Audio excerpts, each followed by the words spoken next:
This is the Thunder Zone, a Tampa Bay 28 podcast original. Let's talk Bulls. Now, here's Kevin and Kyle. Hello and welcome to the Thunder Zone. And as you can tell, it is not Kevin and Kyle. It is Diandra Loux, our friend from the Hockey News, who has, again, forgotten more about hockey than I know around the Lightning locker room at the bench. She is our special guest today. Kyle out of town, skipping work around the holiday season. But thank you for joining us. And I wish we were here under better circumstances in the wake of a Lightning loss 5-2 to the Florida Panthers. Again, we had a pregame special in the Thunder Zone brand. You were there pregame. There's always more juice in the arena when the Panthers are in town. Oh, yeah. I feel like the feistiness, it definitely carries over with the fans. It's not just the players, right, at this point. It even kind of carries over with the media. So a lot of energy in that arena.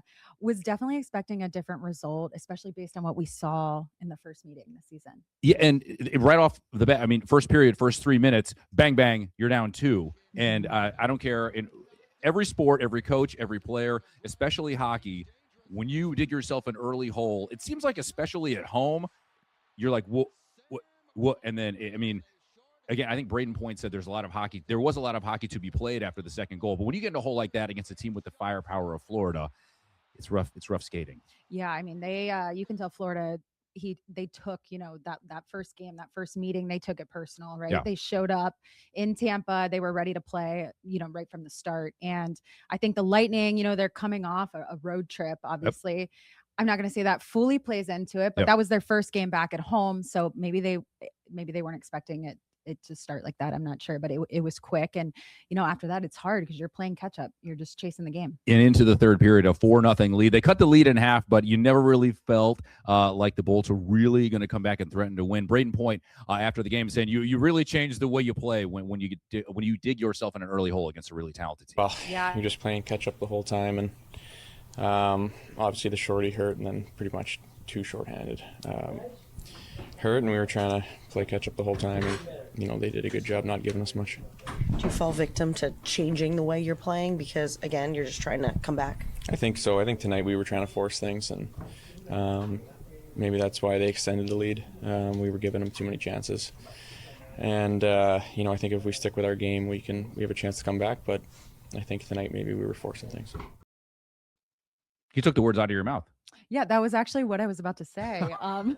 It wasn't just one goal. It was 2, and any shorthanded goal when that happens, it kind of sucks the life out of the team. So, and we know the Panthers don't mess around on the penalty kill. They never have. They're not going to start, especially against Tampa Bay. And the guy between the pipes, Jonas Johansson. We're going to talk about injuries in depth a little more later, but making his 7th straight start, a guy who. He's been hot and cold. They've lost. They lost a 2-0 game to the Islanders, I think, about a week and a half ago. But it's hard when you're in that role of not playing every night to play every night. Yeah, it's a mental switch, right? Because I know with Vasi, and they have scheduled games that they're going to be playing. They know way ahead of time, right? And so you kind of mentally prepare yourself. But I think with JoJo is even with those games that they dropped. I wouldn't say that it was just on him, right? They were playing well defensively, but they were not able to score. And so I wouldn't put those first few directly on Johansson. I mean, and he's been doing really well in the role he's been asked to play because that is not easy. Andrei Vasilevsky, he said it during media day, they pay me to play every day. So I mean, he would play all 82 if he could. Not happening, says management. Well, we're going to play a little soundbite from John Cooper, who I found very interesting. You found interesting as well after, losing to a team the way, I think it was more about the way they lost Benchmark the other night. Honestly, I thought it was a brutal hockey game. You got one team in Florida on their 4th game of a road trip in a couple different time zones, so they're tired. You've got us basically just coming off of 4. This is our 5th game in a row in 5 different cities. So it's basically 2 what I thought were kind of tired hockey teams that it was like being in the American League playing 3-3. And it's that Sunday game where you're grinding. And what happens in those games is you got to get the lead. You get the lead, there's a good chance you're going to win that game. And I thought it would look like 2 tired hockey teams. And they got the lead and hung on to it. And in 82 games, those games pop up. Bless you. And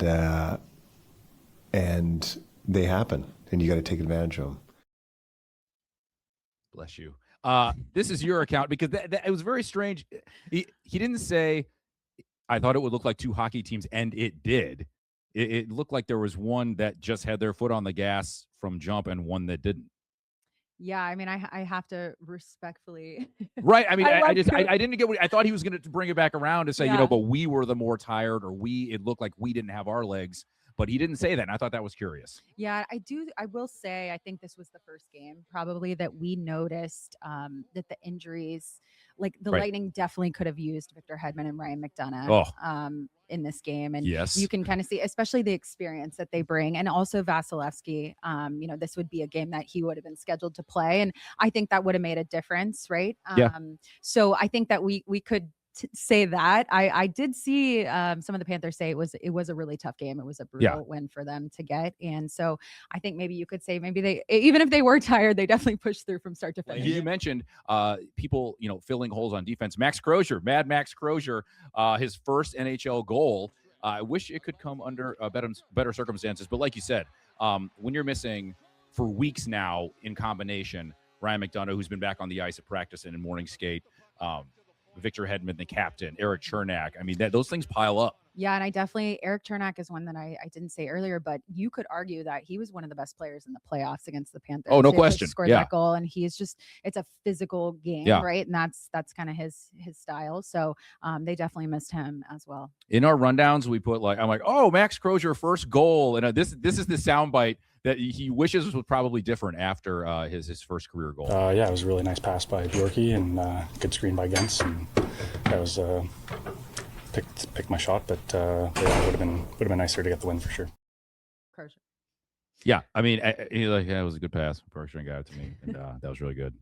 Yeah, I know. I wish it was under different circumstances because, Max Crozier is a guy that's been in the system for a really long time, right? He worked his way up to this. And I spoke with him at training camp, and he told me that he never thought he would make it to an opening night roster with the Lightning. Like when he came, he just never thought that. Yeah, why would you? I mean, no offense to him, but why, when you see the guys that get on the ice who play for this team, why would you think you would be your name would be at the top of the list? And here he is. And here he is again, not a team store guy, but he's getting minutes and he's getting time on ice. Real quick, the injuries, we've been talking about him a little bit.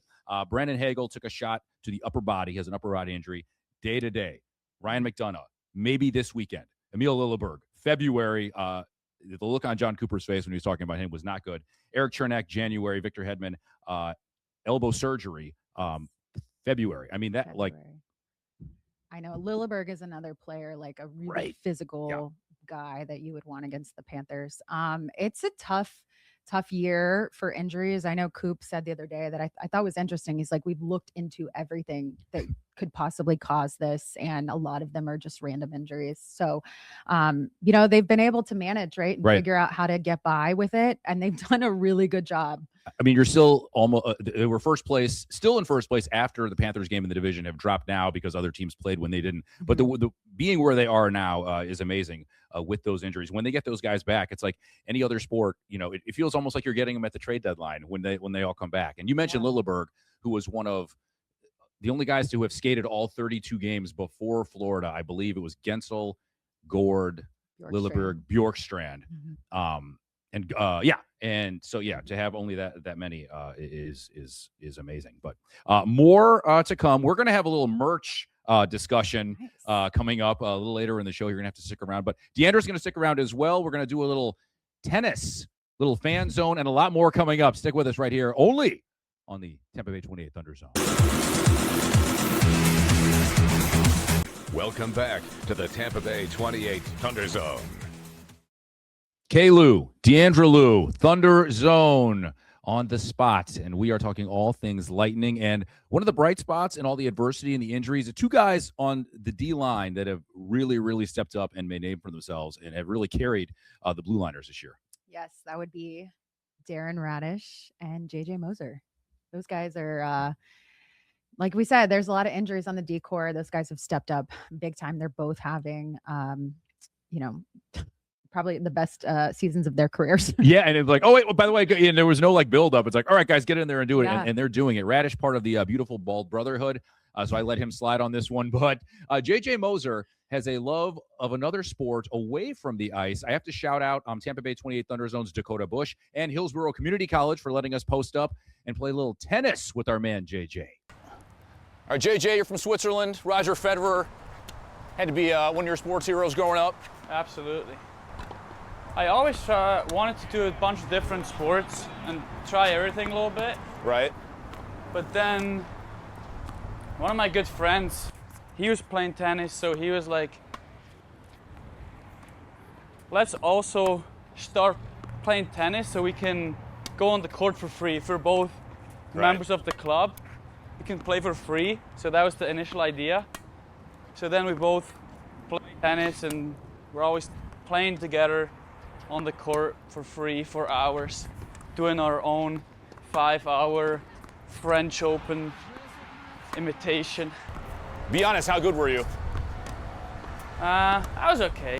Hockey was there all the time. Hockey was there since I was 4. Okay. Basically ever since I could skate, hockey was always there. So that was your first choice, your first love? Oh yeah. Tennis was just a fun side quest.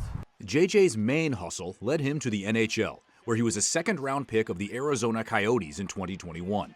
The Lightning acquired him in a trade prior to last season. His arrival coincided with the start of hurricane season. So welcome to Florida.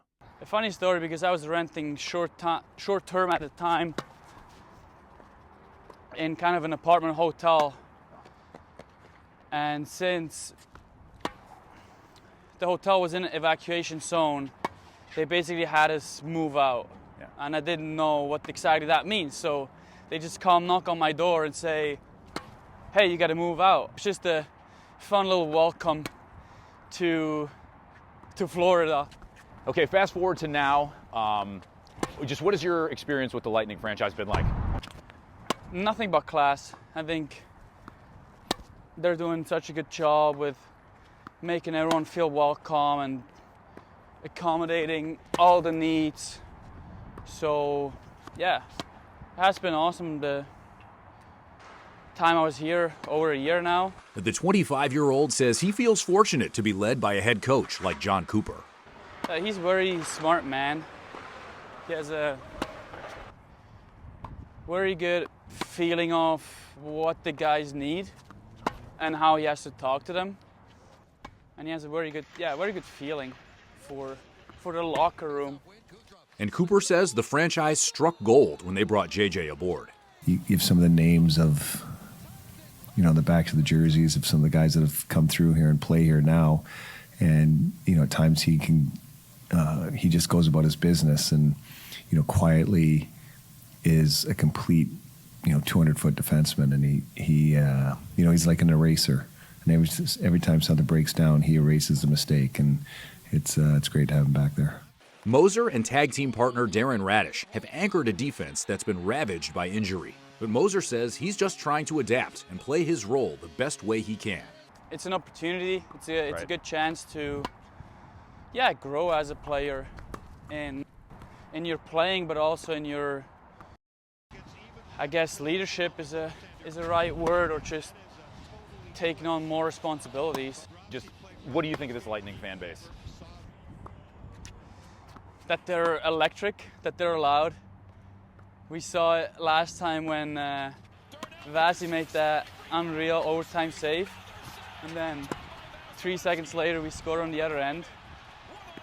The arena was just absolutely going off, and that's what you play for as a player, like just these moments, to share these moments with the fans.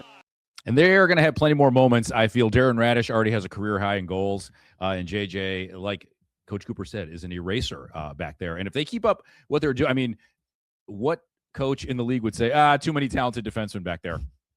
Yeah, I will say too, I thought it was interesting. I was talking to Moser actually on Monday, and he told me that he and Radish kind of got together and decided, like, well, everyone's injured. It's our turn. This is our opportunity, and we're going to lead the guys through this. And they've done an incredible job. And again, two guys, and this is not a knock on them, but two guys before the season, if you said, okay, we're going to have to lean on Radish and Moser, they have the talent. I mean, John Cooper wouldn't be playing them if they didn't. But yeah, the results that they're getting definitely worth the investment on. And there were a couple eyebrows went up because that was the Sergachev trade when Moser came over, and they said, okay, this guy better be good, and he has been very good, and then some for the Lightning. So we have a couple more segments to go. We're going to have Fanzone coming up as well, a little merchandise, and Jake Gensel got a little scrappy last night. Power, short people power. He's not short. I'm short, not in relative in hockey, shorter than some. So stick around. Diandra Loux. I am Kevin Lewis on Tampa Bay 28 Thunder Zone. Welcome back to the Tampa Bay 28 Thunder Zone. Hey kids, this is Sean Daly at the Florida Aquarium in downtown Tampa, where we are talking bolts and boa constrictors with a very cool Lightning fan. There are nearly 20,000 beautiful animals at the Florida Aquarium, and Caitlin Gangler's job is to teach kids all about them. This is Banks, and he is a juvenile or a baby American alligator. I'm basically a teacher, except instead of a normal classroom, the aquarium is my classroom.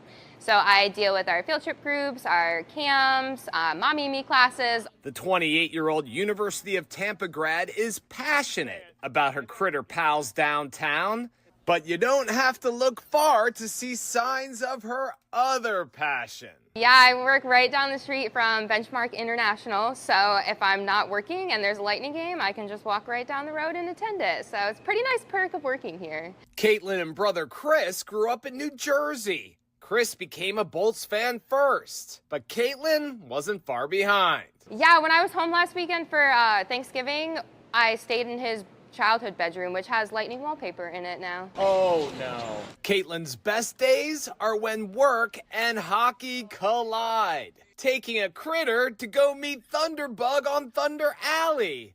Or getting to meet her favorite player, Braden Point. If you are a super cool Lightning fan like Caitlin, like Iggy, hit me up on Instagram at Sean Daly TV and tell me your story.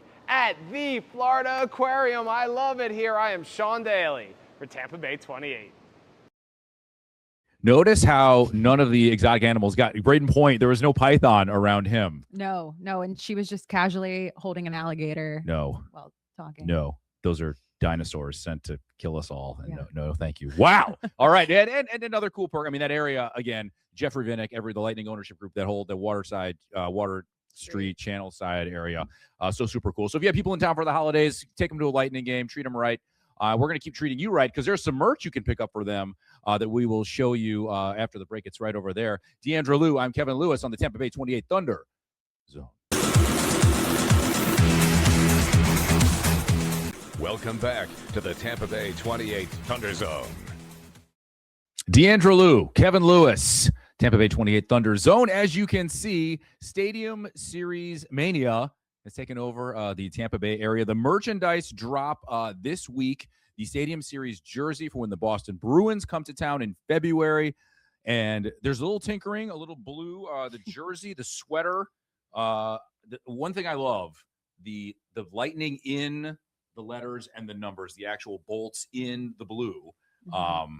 Which I think is pretty slick. And I like I like to clean the hockey club patch as well. And I think they did a pretty good job. They pulled it off. I think so too. I like the details of how they came up with the colors and the sky blue, the Florida sky. I love that. Yes. And there's a little, like the faint pirates. They are playing, in the shadow of a pirate ship. So a nod to their friends. Yeah. As Baker Mayfield's giving up his parking spot to Victor Hedman. That's right. Yes. And if you're visiting or you have family who shiver in February, send them a beanie hat. I like this a lot. I like this one. Oh, that's slick. I like when it's the foundation color is the sky blue. Yeah. And then they do, and then they do the dark blue. Right. Yeah, I agree. And then the Dookie chain, if you're LL Cool J fans, or the Flavor Flav line Stadium Series on the front. Yeah, the Flavor Flav, the front. And they did a good job all around. Sweater, hoodies. I mean, they had people outside Benchmark International before the Panthers game. Even by morning skate, they had like the rails set up for season pass holders and everything. And it's going to be great. I mean, it's going to be so cool. With good news, there is a bad news. Again, Brandon Hagel took a chicken wing from, that's the hockey player's terminology. against the Panthers. He's day to day. Again, he had there was a little bad blood with Aaron Ekblad from the playoffs last year, who got him in the head as well. Jake Gensel almost got one, but Jake was he woke up and chose violence against the Panthers at Benchmark International. He was swinging against a guy that was like a foot taller than him. I think Jake just blacked out and went for it. Look at this. And the bully in the Christmas Story, you're going to get it. Yeah. You are so going to get it, Ralphie. So the Lightning, here we have the upcoming schedule. We have 3 games: Kings, Carolina, and Blues all at home. How about we get 6 points here? Yeah, I mean, listen, Vasi is expected to hopefully come back maybe against the Kings. So that will be really good, a nice boost for the Lightning. And then also Ryan McDonough is getting really close. And you talk about with Victor Hedman out, like they can definitely use that. Diandra, Loux, thank you very, very much for joining us again. We'll see you again in the future. We'll see you down the road. Kyle Berger, Skippin. We will not be podcasting next week. So we will be off next week before Christmas. So enjoy it. Whatever you celebrate, Christmas, Hanukkah, Kwanzaa, whatever it is, have a safe and healthy one for everyone here at the Tampa Bay 28 Thunder Zone.